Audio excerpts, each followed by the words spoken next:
This week, we're talking about an acquisition and some interesting news regarding some new PlayStation tech. This is the Good Game, Bad Game podcast. This is a song I wrote about the Good Game, Bad Game podcast.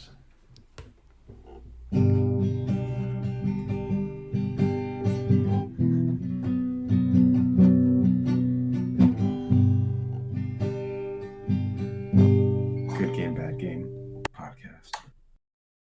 Hello, everybody, and welcome back to the Good Game, Bad Game podcast. I'm your host, Spencer, and with me is a man who is changing his name to X, a move that has no meaning and only ruins long-standing relationships and understandings of how words and names work, because what does the X even stand for? It's my co-host, Mike, or should I say X? How are you? You should try saying that in a small town.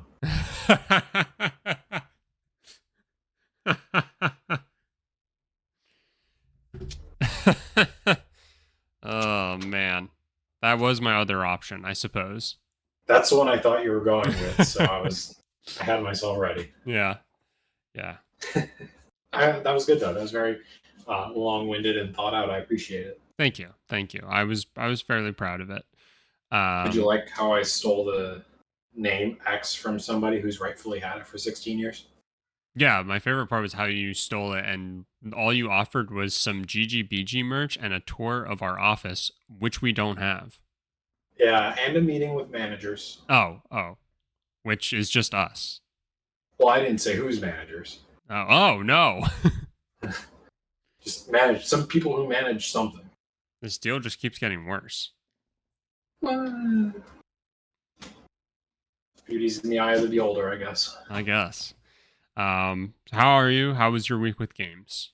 I'll keep it quick. I beat a game. Oh. You'll never guess for what console. 3DS. That would have been a good guess. That was almost on my list, but no. Damn. PS4. I don't think I played any Xbox in the last week. PS4 was kind of like the low hanging fruit because I knew you had it out, but then because you said you wouldn't guess, I went real deep. Yeah, it was either going to be that or original Nintendo. Hell yeah. Because I bought the original copy of Metal Gear and told myself I'd play it and still haven't yet. But anyway. Yeah, so the game I started last week, I think, Detroit Become Human, did I talk about that on the podcast? Yep. Okay. I played the crap out of that game. Hell yeah. Pretty much nonstop. That story had me going. And I just wanted to keep coming back. And I did. And it was very good. It felt very nostalgic. It just felt exactly like Heavy Rain. Yeah. Which was one of my top PS3 games. Yeah, I've only heard really, really good things about Detroit Become Human, and I have it, and I just haven't gotten around to it yet. So you should. It's. I mean, even on the PS4. So I played the PS4 version. Right. Didn't play an upscaled version at all. It holds up, dude. It was so good. There were no loading times, frankly, other than the controller. There was no way I could tell I wasn't playing a current gen game. Nice. Well, that's really good to hear. Yeah. And check it out. Such a strong testament to kind of the work that they do. Remind me, the studio that makes those games. Quantic Dream. Thank you. It reminded me that I also have Beyond Two Souls, which I have not played.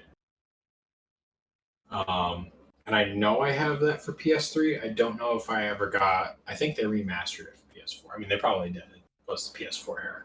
Yeah, I think they. Yeah, I think they did. I think it was bundled with, or no, maybe it was the deluxe of Detroit Become Human came with Heavy Rain remastered or something. I can't remember. It honestly might have been all three because now that's ringing a bell. Because I think I got the deluxe edition of Detroit Become Human. It was on sale for $7.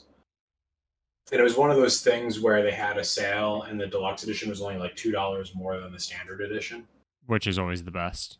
Right. So I just went with that. And I'm pretty sure it may have come with both of those. I didn't end up bothering to install Heavy Rain. Mm-hmm. Because I have it on PS3, but if it is on PS4, I might download it to see if that's a game that Justine would play. Because I think she'd get really into that. Oh, yeah. I don't know how she'd do with the QuickTime events. But in terms of it being a mystery game. Remind me, do the QuickTime events like impact the story, or do they like fail and then you have to like redo stuff? It just affects the story. Okay. Because when Shelby and I played like what was the not Until Dawn, but the one that was like on the boat? Man of Medan, I think. Yeah, I did not play that one. We like similar. We swapped controllers back and forth, and so like she played certain characters, and when she failed the QuickTime events, obviously like it impacted the story, but it kind of led to some rather funny moments too. So yeah, with the Quantic Dream games, all it does is affect the outcome. Like you don't really get an opportunity to restart until I think the end of the game. Then they let you go back to like certain checkpoints. Right. Yeah. Which is cool. And so then it's nice because the story keeps progressing, and when she doesn't get a favorable outcome, I can just say, get good. Right. She'd still get through the game. Works for both of us.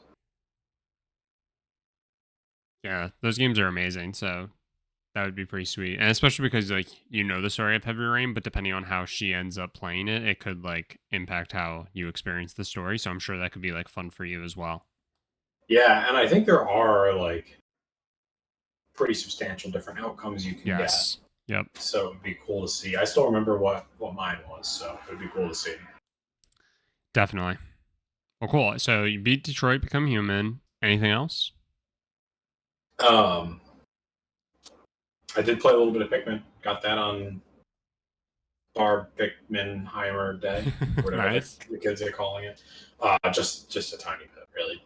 Nothing worth talking about. Well, I'm excited to hear to say more. That I celebrated the holiday.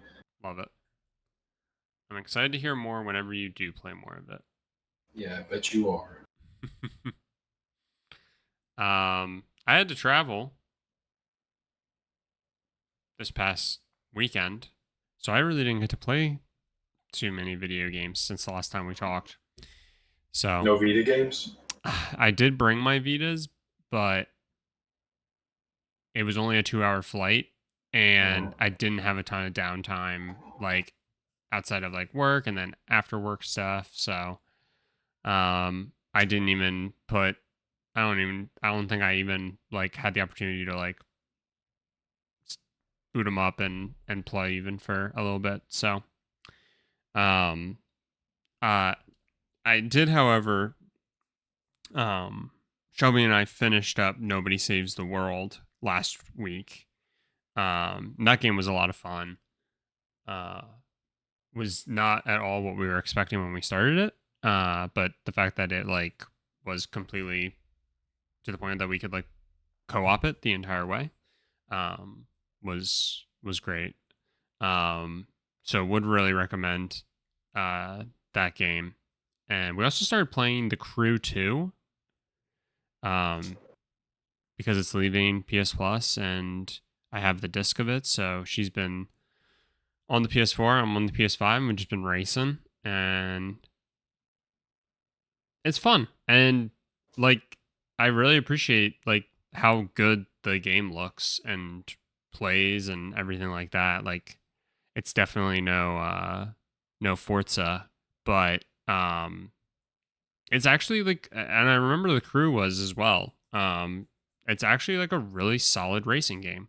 I think it's probably better than like any newer Need for Speed that I've played,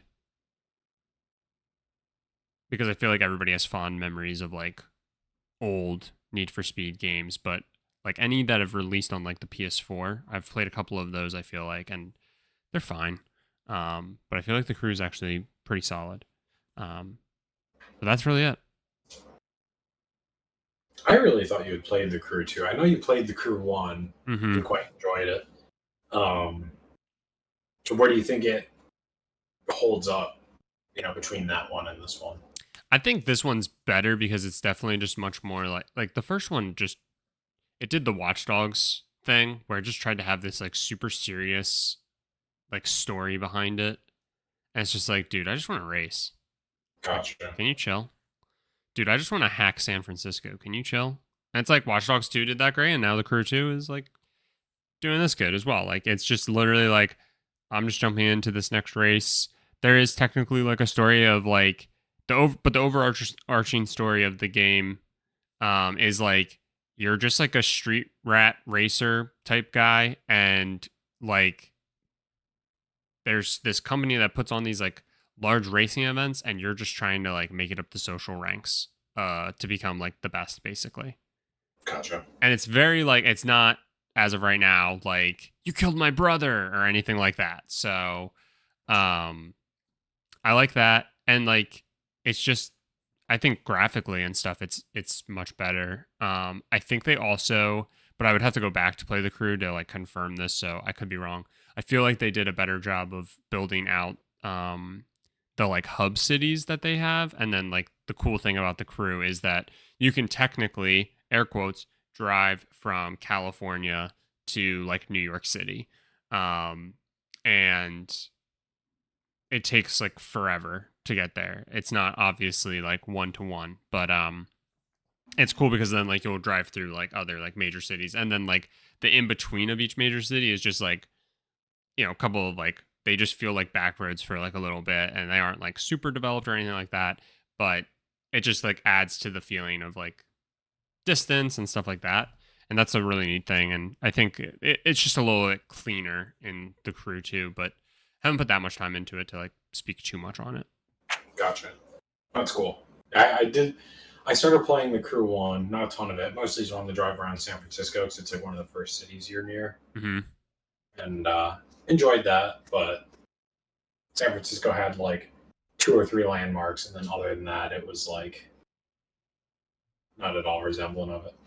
Yeah, that is like the only like kind of like downfall. Like I know if you drive like I don't know Los Angeles, but if you drive around Los Angeles and you know Los Angeles super well, it's probably going to be roughly that, right? Where it's like it hits the major landmarks, but then it would be impossible to truly have like thinking back to like the Division and how when you like are walking around, you're just in one city, so they can do like a really good job of almost doing it's not quite 1-to-1, but like getting much closer to it than in say like the Crew, where you have so many major cities that you want to touch on and be able to like air quotes race around, that like you kind of have to be able to pick and choose. So I get it.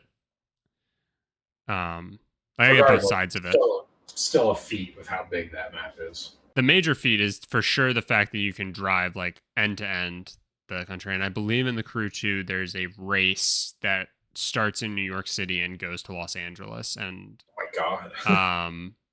And I think the estimated time for it is 40 minutes. It takes you 40 minutes in real time to drive the country. Oh my god, how mad are you if you lose? I will let you know. Okay, please do. Because I don't know about you, but like every time I play Forza and I even like come in second in a race and it's a championship series where it's cumulative points and it really doesn't matter, I have to restart. Okay, well, I don't think I'm gonna ever be that anal in this, especially for a 40-minute race. But I get the sentiment. The nice thing in terms of progression is that like you only need to finish top 3 in a race for it to like count that you like completed it. And since Shelby and I are playing it together, only one of us needs to finish top 3 for it to count for both of us.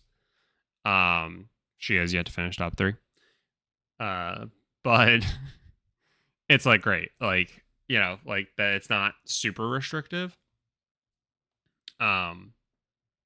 But yeah, the 40-minute race, for sure, if I get third place, I'm taking that as a major victory. Good enough. Yeah.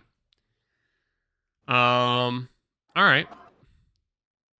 enough about the games we've been playing. Let's talk about some of the news. One of which was you informed me that I was right in a prediction, and there was kind of an acquisition this past week, or since we last recorded, um, which was Tencent, which is funny because I think I said, I don't see Sony or Xbox, but if an acquisition were to happen, it's not, or I think I said, like, I'm not saying acquisitions are off the table completely because obviously Tencent and then here they are. But basically they've acquired majority of the shares and are providing heavy investment into Techland, which is the company that has made Dying Light and Dying Light 2. And they're also working on, because of this Windows Central article that you had sent over, I had just found out that they've already, I guess, confirmed that they're working on a third, or working on another game that has just yet to be named, but it's open world and an action RPG.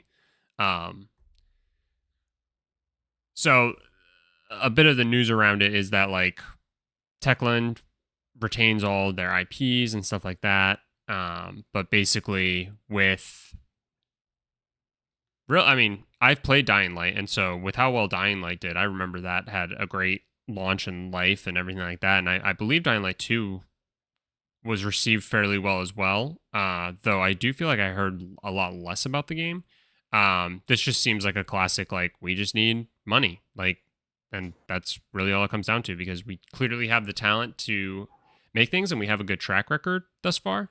But if we want to be able to continue making games to this caliber, we're going to need more investment and more money to do so, more capital. Yeah, so it's, to me, I mean, it's kind of a big deal. I think it's going to fly under the radar. I mean, I agree with what you said. Dying Light, the first one, was a big deal of a game. I mean, having basically Dead Island, but with a little more exciting movement and a little more exciting world, in my opinion. Mm-hmm. Was pretty good. And then, yeah, I also agree with Dying Light 2 in that it seemed like it was relatively well received, but it just was not as big a deal. Not a big a deal as the first one. And I'm also reading this, and I completely forgot that Techland was the studio behind the first Dead Island. Oh, really? Yeah. And then Deep Silver must have taken it over.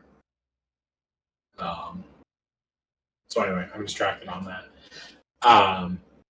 Yeah, I mean, just from an investment standpoint, I mean, it sounds like a good deal for Techland with just the inflow of cash they have now, and just kind of the vote of confidence from Tencent. I mean, we've talked a couple of times on this podcast about Tencent and what they're trying to accomplish in the gaming world, and I think Techland is a gamble. They've been around forever. Mm-hmm. And I would say Dying Light, the original Dying Light, was kind of a generational game. So now with all this cash, which we know Tencent has, I'm pretty excited to see what they're going to come out with next. Not going to lie, for as much as I dislike Tencent. Yeah, and that's like the double-edged sword of this story, right? Is that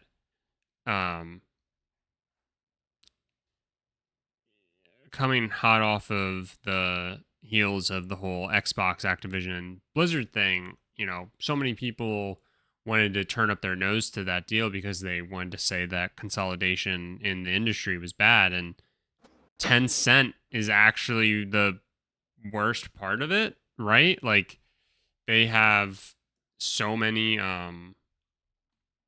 different studios underneath them. They bought up a bunch, and then they also have bought a lot of shares in various companies. Not to the point where they have a majority, but I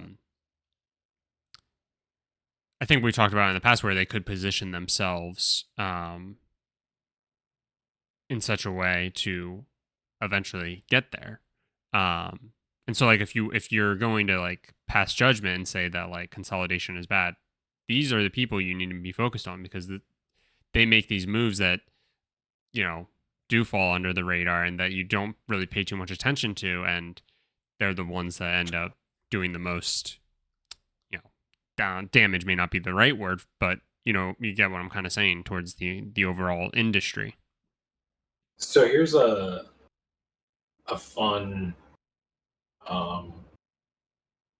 stat for you. This is from Wikipedia, so that's the disclaimer on that, I guess. But Tencent's apparently the world's largest company in the video game industry based on its investments. Yeah, that doesn't surprise me.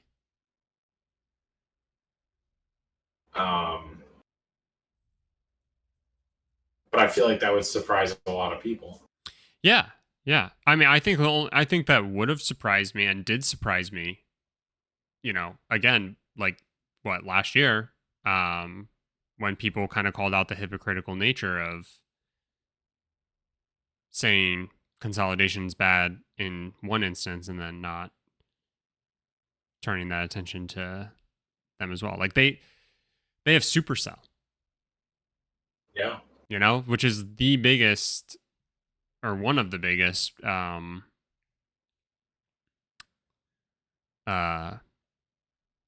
mobile gaming companies. Yeah. This is actually pretty astounding. So I'm looking at their investment breakdown. They have what, 1, 2, 3, 4, 5, 6, 7, 8, 9 wholly owned subsidiaries. Mm-hmm. They own 84% of Supercell. Mm-hmm. 40% of Epic Games. It's another big one. 23% of Don't Nod. 22% of Bloober Team. 10% of Ubisoft. 16.25% of FromSoft. Yeah. And then a handful of others, including Techland and Tequila Works, that they're majority shareholders of. I mean, compare that to Microsoft or Sony, and I guess with those two, you kind of have to take out like homegrown studios, but just look at acquisitions or investments. Right. Yeah.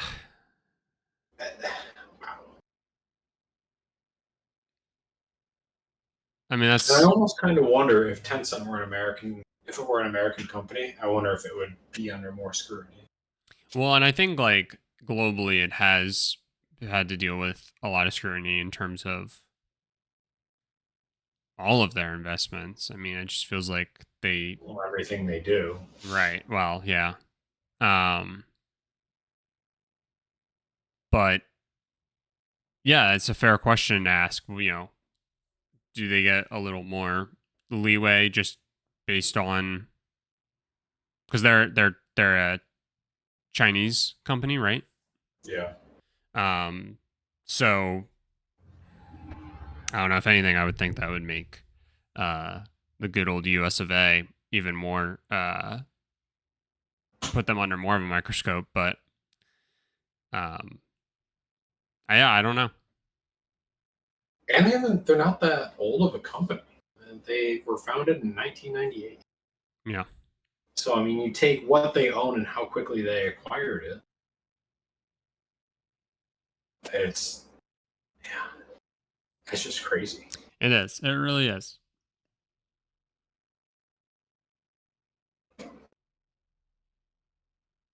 So regardless, you know, it's a lot of money. I think Techland retaining their IP is a huge deal because that gives them some cash now, and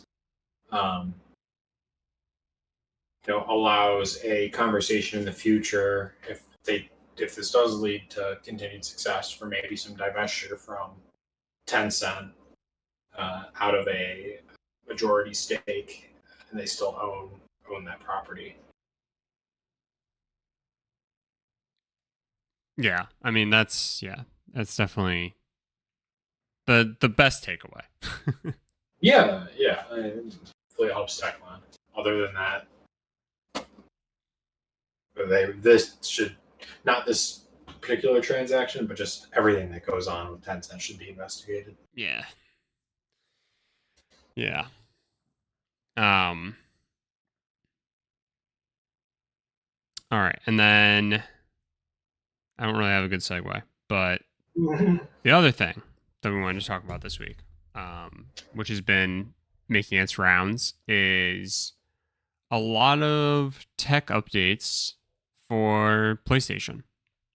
So, also a part of the Activision and Xbox FTC hearings is we got to hear all these rumblings of how Xbox believed Sony was going to be releasing a PS5 Slim later this year and a PS5 Pro next year. And this is now starting to be more and more confirmed as we move away from the hearings and closer to one of the alleged dates or time frames. So it does seem like PlayStation is ramping up to pare down from this disk drive PS5 and the dickless PS5 to a PS5 Slim that will have the uh, external disk drive. And that is what's slated for the end of this year. A lot of people are thinking that Sony's now going to probably try to offload a lot of their inventory with like sales and stuff like that. So I believe I saw one leak say that for the US, it's going to be about a $50 sale. So might be a good opportunity to pick up a PS5, or you could wait 1 year and at the end of 2024 we have the PS5 Pro, which we got to hear some specs, some alleged specs, which I do not know anything about these specs outside of I have a baseline understanding of better consistency and running around FPS for 4K. I believe it said, I believe I saw somewhere that it's going to try and push 8K resolution, which will have its own performance mode tied to it. And then I'm going to leave, hopefully to you, what the hell does 30 WGP mean and 18,000 MTS memory? Can you send me where you're seeing these specs? Because nothing that I've seen has shown specs. That was from Benji specifically, from what he pulled from Tom Henderson, and yeah, let me pull up the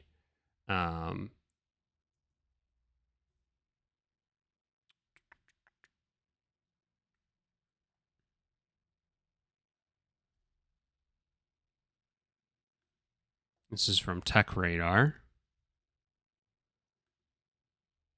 Sorry, I just want to make sure that I'm on the same page because I really just saw the tweets and the insider gaming and that a lot of people are saying that ray tracing is going to be a big focus on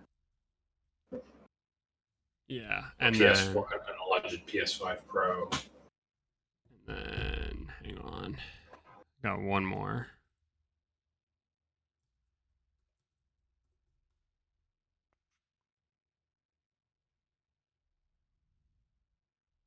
Maybe.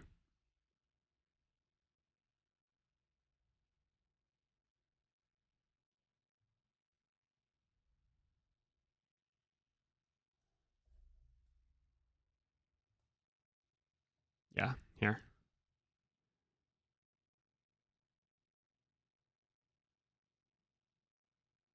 But yeah, I saw the ray tracing thing as well. I'm assuming the PS5 Pro would follow suit with the PS5 Slim of like the actual console itself is going to not have a disk drive, and will be able to either. That's the one thing that I haven't like seen confirmed. Like, is it going to come with the external disk drive situation, or is that just going to be like a standalone product that Sony sells so that people who may or may not somewhat regret the decision to get the diskless PS5 have the opportunity to purchase it?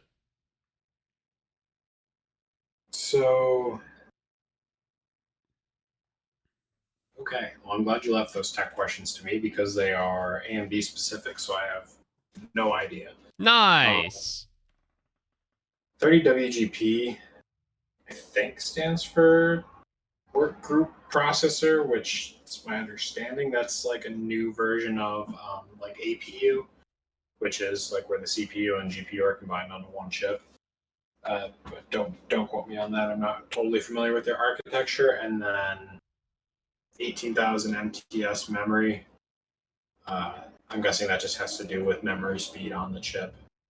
Again, that's pretty arbitrary to me. So some other PC nerd probably knows better. Yeah, and so like that was the thing. Like I was trying to get an understanding of what the current PS5 is for both of those numbers, because then at that point I would just be able to go, well, that number is more than that number, and then kind of just be able to move on. But so what?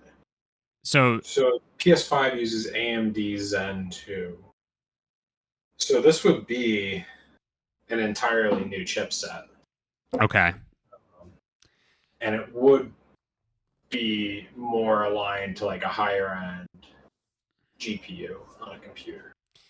So this one article says 30WGP is equivalent to 60 CU. Okay, I'm guessing that means compute units. And the PS5 can run up to 36 CU. So this is almost doubling what the current PS5 can do. Okay. So, I mean, that would make sense. I mean, RDNA 3, I'm pretty sure, supports 8K. I don't know. I feel like we're getting into the realm of who has an 8K TV. Yeah. Monitors, sure. Okay. Let's say your main setup is a PS5 on a monitor. Okay, I think you have a little bit more of a case, but that's got to be a niche audience. Yes, probably. Definitely. Sorry. It's also hard with Sony too, though, because they do make 8K TV panels and they're horribly expensive, but you get what you pay for with those. And I feel like they need to have an option for the people who can afford it to have like the best experience possible with what they manufacture. Mm-hmm. So I think that's kind of a moot point for most people. It's there, I guess. We'll just see who buys it. I don't think anybody's going to upgrade to a PS4 or PS5 Pro for 8K. I mean, the human eye can't even see that. So the fact that we're trying to push it is nuts. Yeah.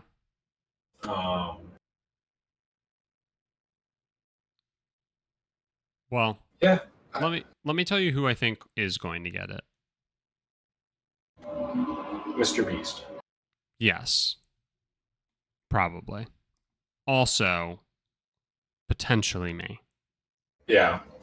And it's only because Shelby and I have talked about getting a second PS5. And so at this point, it's just like,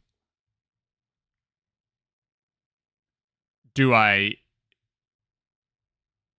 get like the same console I currently have, or do I get one that I can say is better, even though I'll sit there and go, I don't know. So it'll come down to price too a little bit. But my guess is that they would try to ship it same price range. I don't think they've ever done well.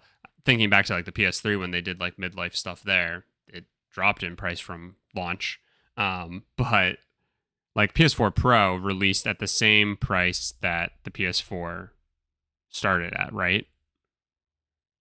And then I don't know that that's true. Oh, really? I think the PS4 Pro launched at $499. I think. I'm willing to be fact checked.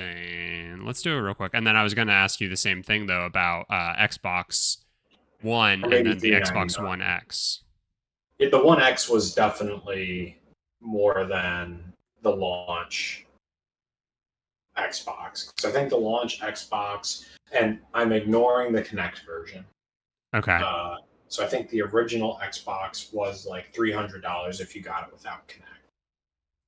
Right. And I'm pretty sure the Series X was $400 or $500, or not Series X, the One X was $400 or $500. I can't remember offhand. I have my box right here, which should have the receipt in it, so I can tell you exactly what I paid for. Please.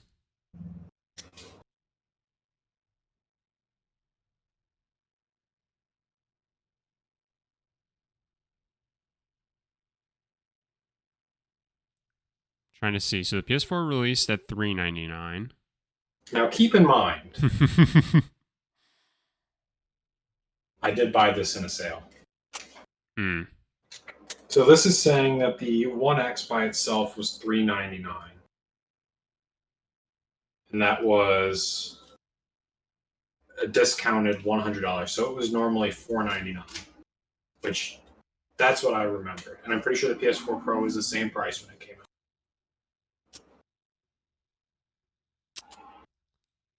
Yeah, you're probably right. Just trying to like I imagine it'll be $100 to $200 more than launch. So that would make it what? The PS5 launched at $500, $499. Yeah. So thinking $599. It's probably not off base. And I'm almost leaning towards $699 to be honest with you. All right. Well, you know who's not going to get one of these? If that's the case.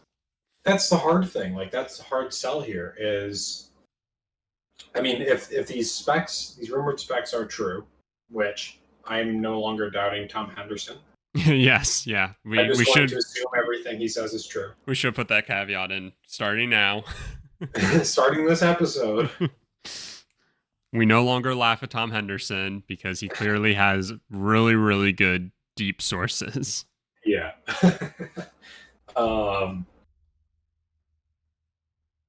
What was I saying? I'm sorry. Oh, no, you're good. I mean, these specs are, like you said, I mean, we can generally say twice as good as the current PS5. Right.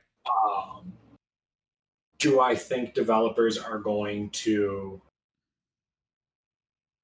increase their production? I'm going to call it quality arbitrarily to match.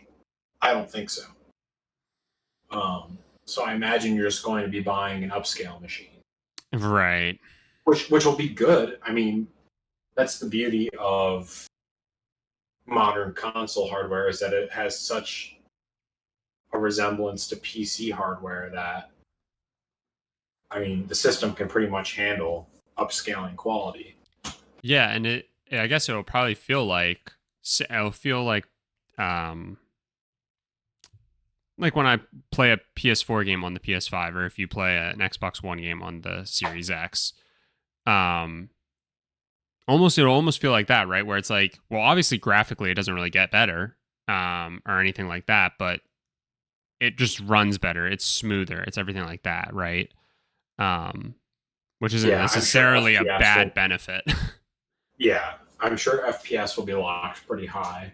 Like I imagine, unless your monitor or TV doesn't allow it, it can stay above 60 FPS pretty easily.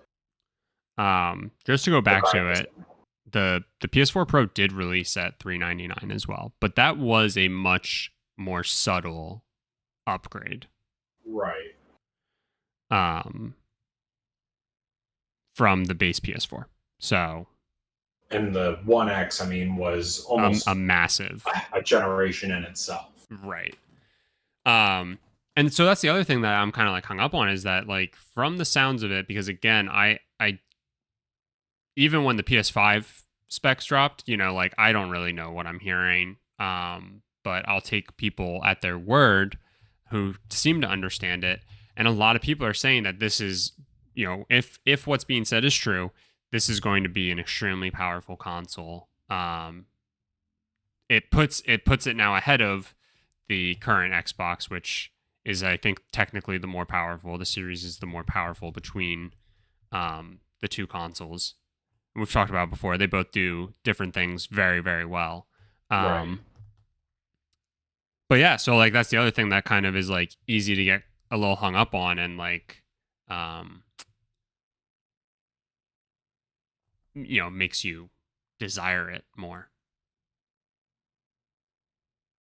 Yeah, and it's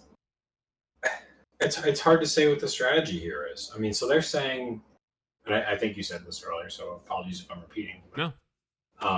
They're saying probably end of 2024, right? November of 2024. Yep. Okay.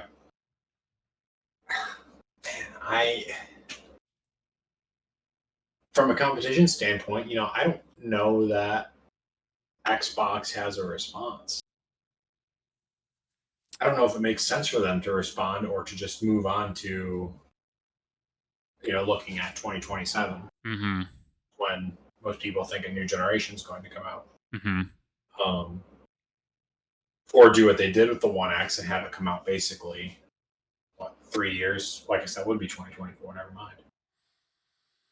Right. 2 years maybe. I mean, It seemed like it was much more bang bang for the One X before the Series consoles. And that's what like feels so weird too, because it doesn't feel like an upgrade. I mean, that's something else we've talked about. It doesn't feel like an upgrade is needed for these consoles because it feels like the upgrade from last gen to now was, you know, somewhat marginal. So it's just tough. It's just like you said, like what do you do? Sony's committed to this pro base cycle.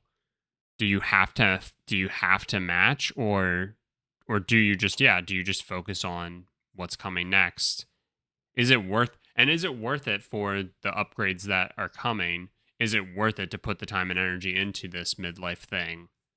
Are you going to see enough return on it to warrant it? Or would have they been better off to just say like, yeah, you know what, we can just commit to this every 7 years sort of thing? Which actually I think they said 2028 is when the next gen is supposed to come out. Okay. I don't know why that's sticking out in my head, but I think that's what I remember. And so, you know, that's what an additional year technically to what the normal cycle is, because normally every 7. They're saying this one might be 8, which yes, it's coming back to me. I'm pretty sure that's right, because and then we were saying like, well, honestly, that makes sense because, you know, your whole first year was kind of fucky. So it's interesting. It's very interesting. It's interesting that we first heard these reports and we were just like, that doesn't really make any sense, and it actually is happening. It's interesting. Yeah, we'll see, I guess. I still don't feel like the hardware that we have is still not reflective of the products that we're getting. Other than, like we always say, the load times. Obviously, that's a big deal. But, you know, in terms of graphical fidelity and just innovation and gameplay, there's just nothing. It's the same as last generation. Yeah.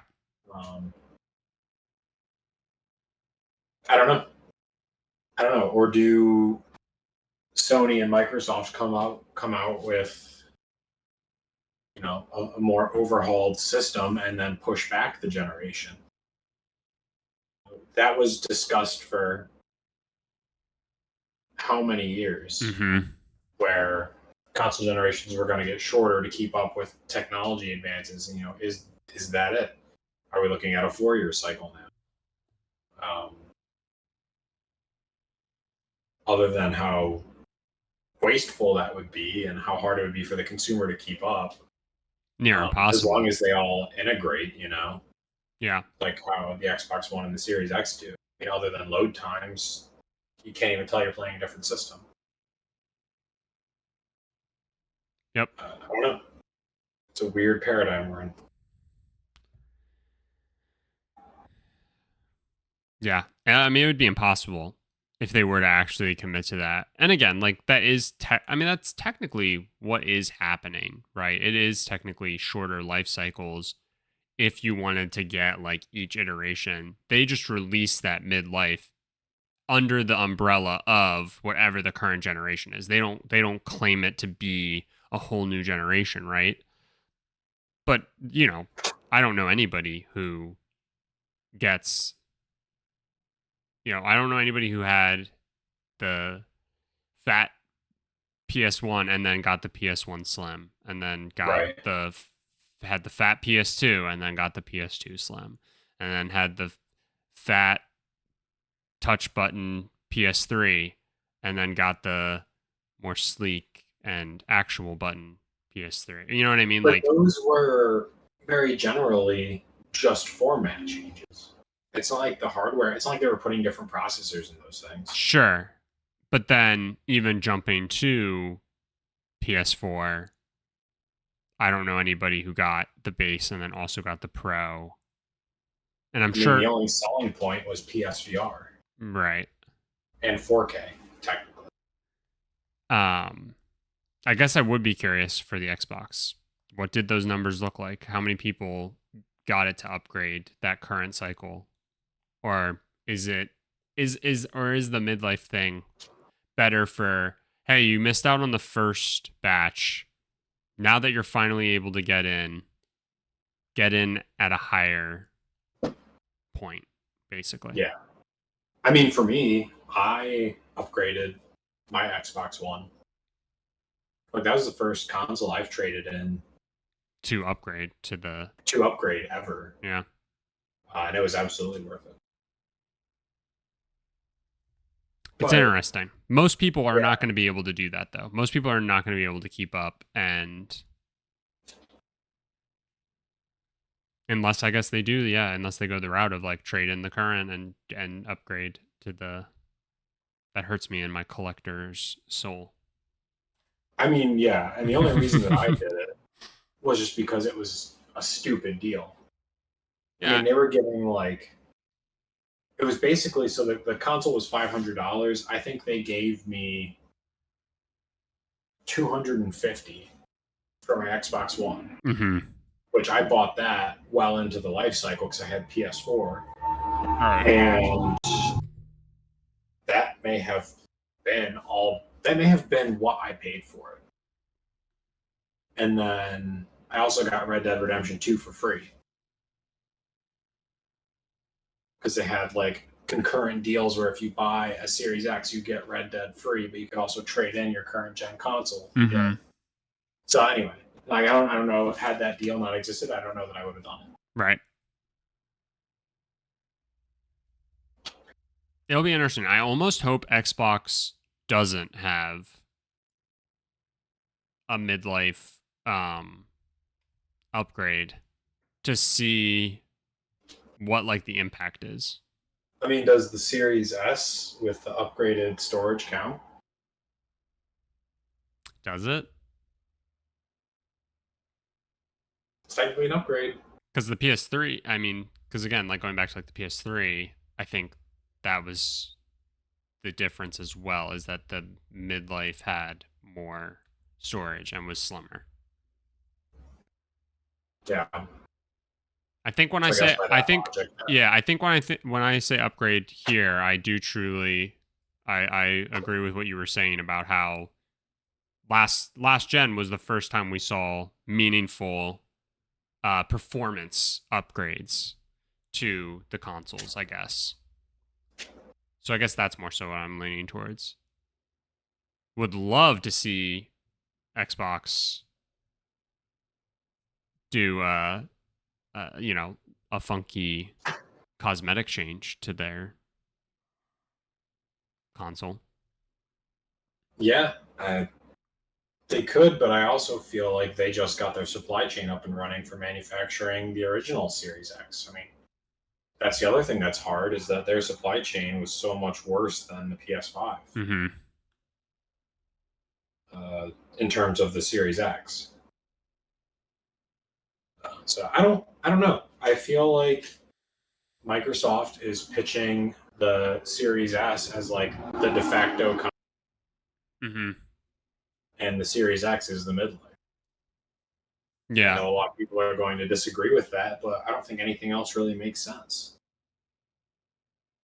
And again, frankly, and I wish I could say this isn't a knock on Xbox, but like other than the Forza games and like Flight Sim, which are all had a focus on just being graphical showcases, they don't have the need for upgraded graphics like Sony does. Right. I mean, it's just the nature of Sony's games to be these beautiful cinematic masterpieces, and that's a little more important to Sony than it is Microsoft. Right. That's another great call out for sure. I mean, I would imagine if Xbox is going to do something, we're going to have to start hearing about it semi soon. You would think it would have come out in You would. All of this that exposed the PS5 Pro rumors. I agree. So I really think we can confidently say that, at least not in the same timeline, we're not going to see a mid-gen upgrade. I mean, we'll see the lasting effects of these of what happened during COVID, but maybe Xbox puts out an air quote mid-gen upgrade in 2026 that is essentially this upgrade, but with different timing, new technology, or whatever. So they don't have to focus on, and then 2 years later, whatever we decide, 1 year, 2 years later, they release the new generation. Because who knows the lasting effects of the supply chain, and then people who are lucky enough to get the new gen do, but if not, they did just put out this upgraded architecture.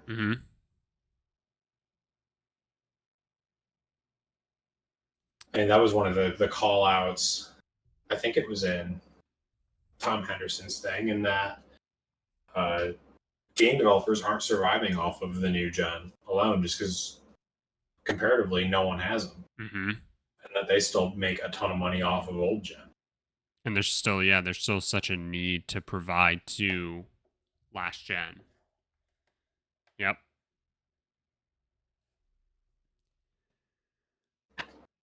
Very interesting. We will see. Yeah. Only other thing that I wanted to quickly touch on, and we do not need to spend any time whatsoever, but did you see the leak around that new handheld that's just right now, Project Q? I saw that. Oh yeah, that it's basically running Android, so now everyone's like, it could play Vita and PSP games. Yerp. Yeah, this thing might be worth whatever. I still stand by that. Like, if they truly want to sell it to anyone, it's got to be less. It's got to be $199 or less.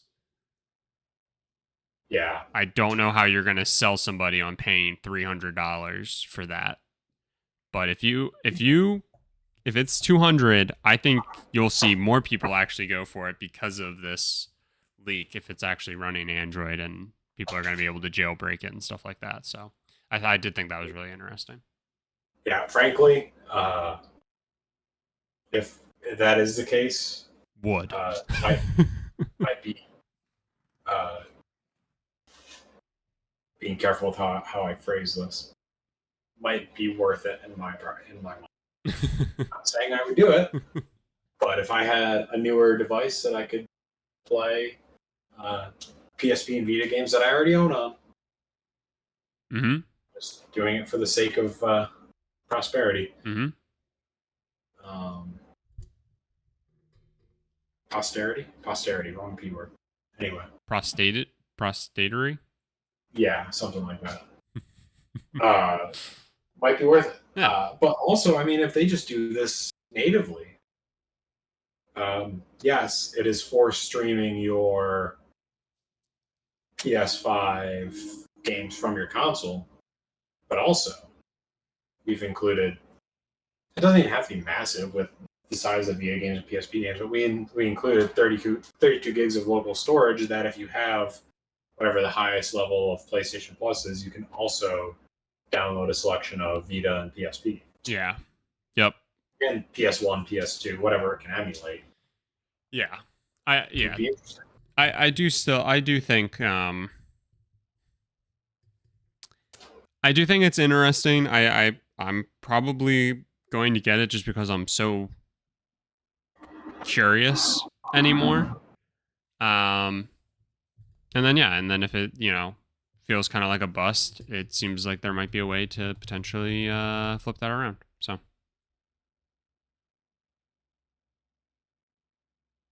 maybe I'll get 2. Maybe. Might as well. And they'll be my new travel buddy. That was it. That was it for this past week, I think. Yeah. Anything else you wanted to touch on? Nope. Well, I guess we had today Xbox started rolling out their UI changes, which don't need to take a ton of time on, but essentially just took in a lot of user consideration with how they designed things. Made it mostly background or wallpaper or whatever, because that was a big deal of the community, which I thought was a little childish, but it looks good. So, and just the other cool thing is that this update's coming to Xbox One. Yeah. Yep. Yeah, I do love that. That they do that. And it keeps the Xbox One relevant, and anybody who's still on that is automatically on the new UI, so that when they inevitably, if they upgrade, it's the same. That is always my biggest hang up with PlayStation. The PS3's UI was amazing, and then we got the PS4, and it was totally different. And then I got used to it, and I was like, it's pretty good. And then I got the PS5, and I was just like, it's different again. They're all close, but just different, and rather annoying, I'll say. Yeah, nothing will ever be, and I mean, this is honestly, any device that has a UI, nothing will ever beat the cross-media bar in like late thousands, early tens Sony devices.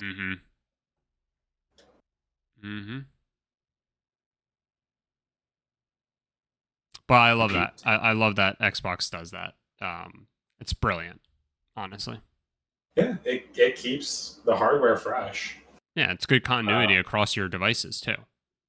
Yeah, it's nice because we have Xbox One in our bedroom and the Series X in the living room, and like, if I'm in the living room and Justine wants to play an Xbox game, like it's all the same. Like setting up the TV is the same, turning the controllers on the same, how to get to the games, all the same. Very nice. Yeah. Yeah, that was that. Mine, last I checked, I did not get the update yet. I got the notification that I'd be getting the update. We'll see. I'll go down and check again. All right. I'm excited to hear about it. Me too. All right. Well, that does it then for this week. Thank you all so much, as always, for listening. If you can leave us a rating or a review wherever you listened, they'd be greatly appreciated. And more than that, if you can do us the favor and just share it with a friend, that would also be greatly appreciated. And we will talk to you next week.